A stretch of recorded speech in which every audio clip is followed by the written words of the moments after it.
Welcome to Not Entirely Unlike Tea with Christine Collins. Hey there, it's Christine Collins, and I've got a really fun one for us today.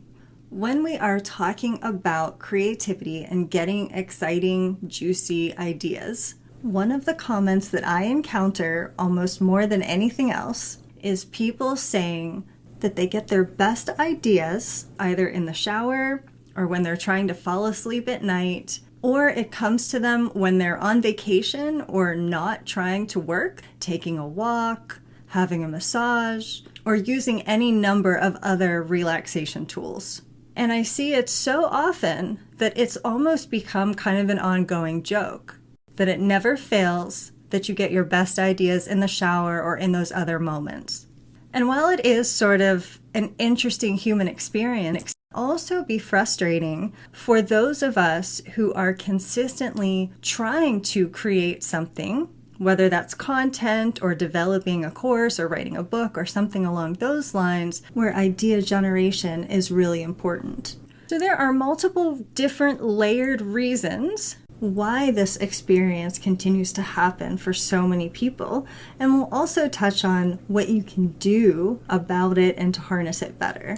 One of them has to do with a very basic recognition of being in a relaxed state of mind and doing something that's pleasurable. So in the situation of it being in the shower or taking a walk, there is a kinesthetic relaxing component, warm water, feeling soothed, and some of that pleasure and relaxation allows for us to temporarily disengage the prefrontal cortex, which is responsible for things like conscious planning, directed thinking, being able to think ahead, and self-consciousness.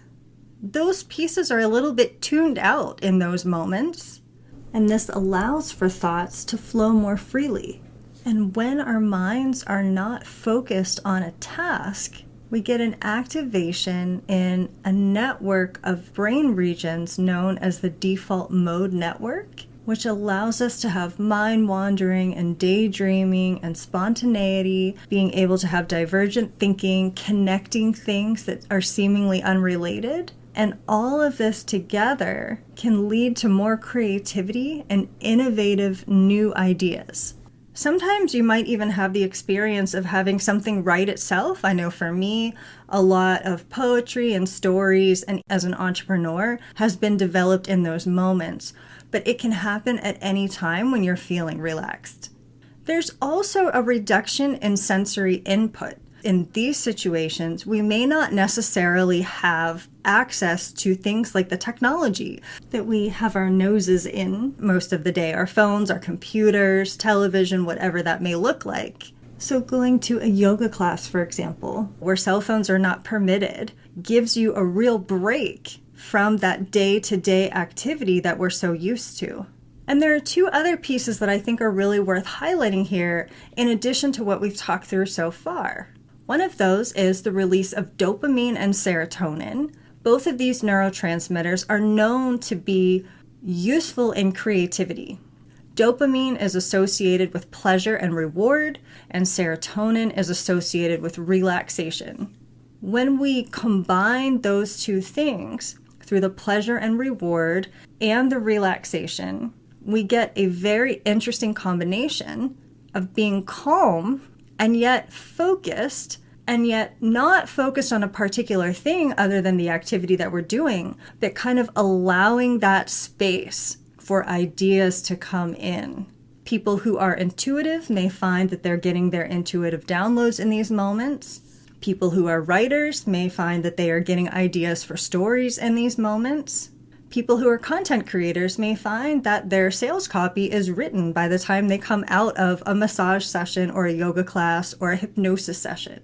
Now, the question that comes next is, well, what do I do about that? Because if I'm in the shower or I'm out taking a walk or I'm doing something else, I don't necessarily have access right in that moment to capture my idea. And on top of that, I'm finding that now my brain is thinking about perhaps work things, even if they're creative things, and I wanted to be present in this moment and not be using this moment necessarily to be creative for my business or my content. And that's perfectly understandable.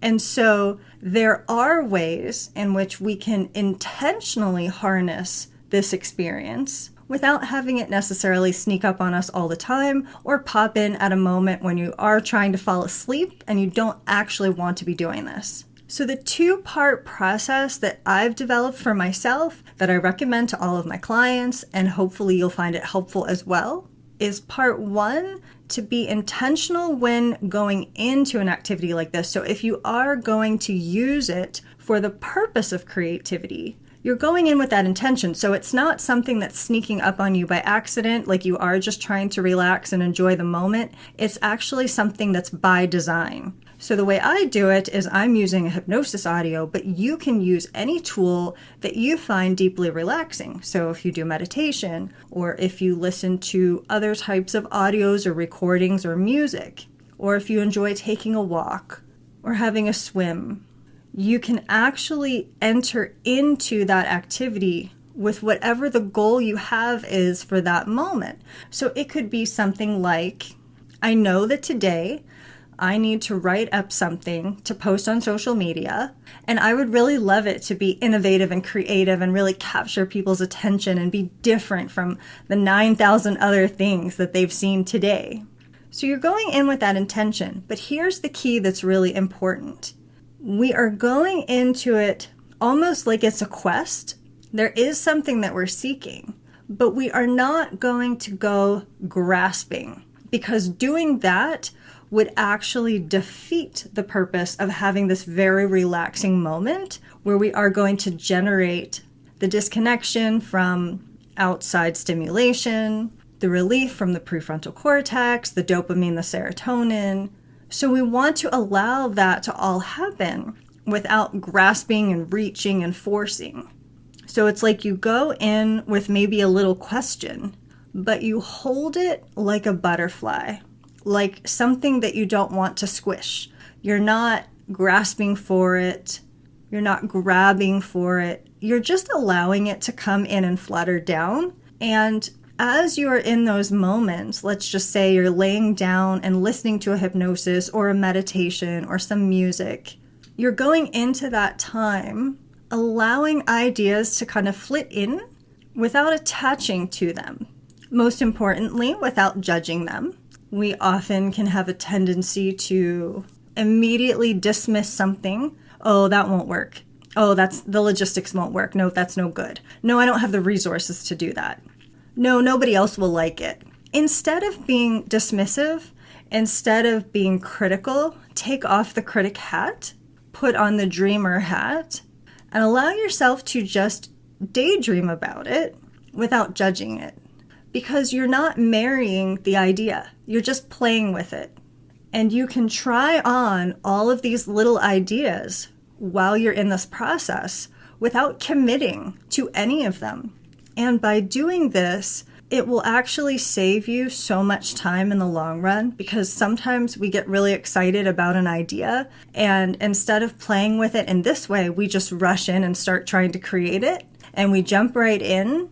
And about halfway through, we realize we don't really like it. It's not really viable or feasible or possible. It doesn't have legs to stand on. And we're no longer interested. Instead, if you allow yourself to use your incredible powers of visualization, you can envision these different ideas. So let's just say it's a story idea. You're kind of playing with it in your mind. You're envisioning the different characters doing the different things. And you can try various different plots on for size, kind of imagining them before you sit down to write. Now, as a writer myself, I know that sometimes still the story will change, but this is just a method of allowing you to play with these different possibilities. If we're talking about your content as an entrepreneur, you could allow yourself to play with some different approaches to that post that you need to write. You could take it in this direction, or you could put this spin on it, or take this angle. You could use this reference. You could insert this quote. You could talk about this perception. You could focus on that idea. And there's all these different possibilities, and each one is just kind of fluttering in like that little butterfly. We're not grasping for it or trying to pin it down onto a page at this point. We're just playing. And in having this attitude of playfulness, where you're not committing yet to any idea, you allow for that whole process to exist. The divergent thinking, the spontaneity, releasing the inhibition, the cognitive control, and allowing for the dopamine and the serotonin to flow to become very relaxed. And I do recommend that somewhere nearby you keep a notebook or your phone or something handy that you can capture it if you do get something really good. But ultimately, it's just an experiment. Now, the second piece here is related to the part of how this can sneak up on us when we're in the shower or trying to take a nap or to go to sleep. While those things can really happen at any time, I find that they happen more by accident when I have not allowed my brain the downtime to do this with intention. So we've just been talking about how to do it with intention. We have to paint the picture of what that's going to look like logistically. It's all well and good to say that you're going to do this practice, but it is also a matter of actually finding the time. This is not some mystical foo-foo concept. This is an incredibly valuable resource for your business or for whatever type of content you're creating. It will save you time. It might save you money, and it will certainly save you energy. Not to mention, you will be able to capitalize on some of the best ideas that you're capable of conjuring. So the second step is fitting a regular practice into your life somewhere and at some frequency that works for you. So I'm fully cognizant that that's not possible for everyone every day or even every week. But many people have found that doing things like a daily meditation practice or something first thing in the morning or perhaps before bed or even in the middle of the day, depending on your schedule, can be incredibly beneficial, not only for your creativity and developing these ideas, but also for your mindset as a whole. There are so many health and wellness benefits to having some form of practice that involves relaxation on a regular basis, to decompress your mind, to allow a break from the day-to-day things, to reduce anxiety, to boost your mood, and having that separation from inputs. So we are very highly exposed to incoming information, whether it's email or social media or texts, or other forms of content that we may be consuming. Most of us live in a situation where data and information is coming to us very frequently. And the hard part is deciphering which pieces are actually important to pay attention to.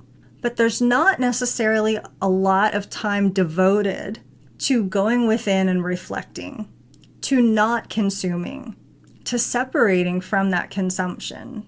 And when we do, even for a short period of time, really incredible things can come out of that. And there's even some evidence that doing a practice like yoga nidra or other forms of non-sleep deep rest, hypnosis, which is one that I'm very familiar with, can even be deeply restorative in situations where you're feeling stressed or edgy or even have missed out on your regular sleep. It can do a little bit of the restoration of your brain and your mind to bring you back to a better baseline. So one of the ways that I like to use hypnosis is, if it's available to me in terms of time, in the middle of the day, if I've had kind of a rocky start to the day, or perhaps something has come up that's made me upset, or perhaps I'm just feeling more stressed and overwhelmed than usual, if I can sneak off for 10 or 15 minutes for a shorter hypnosis or some other similar tool, I find that the rest of my day improves substantially. So it's kind of like a midday reset. And even better if I need to create something afterwards. Now I've had the opportunity to invite in creativity and new ideas. So you're kind of getting the benefit of both things at the same time. When you use it in the morning, it sets the tone for your day, and it can be a beautiful little space between the moment of first waking and the time when you will inevitably step into all of the parts of your day. And that usually includes inputs from others. So before checking email, before turning on social media or other types of content, before scanning texts and looking at phone calls, before communicating in a substantial way with the outside world, getting your own internal mood set, your mindset for the day, can be incredibly beneficial, and also sets yourself as that priority, where instead of someone else coming in to your experience with their email first thing, you are taking that 10 or 15 minute period to decide your tone, your day, what you intend, what your priorities are. And that little tiny sliver of self-care can go a very, very long way. You can also do it before bed. Some people prefer it that way. They like to unwind with some type of a tool. I think personally, if you're using it for creativity, I like to do it earlier in the day so that there's just more opportunity for me to capture an idea. But there's really no wrong way to do this. You kind of just have to decide what will actually work the best for you logistically and go from there. So now we understand better why this happens, and we have a little bit more of a plan on how to either use it or prevent it or find a way to harness it for our benefit.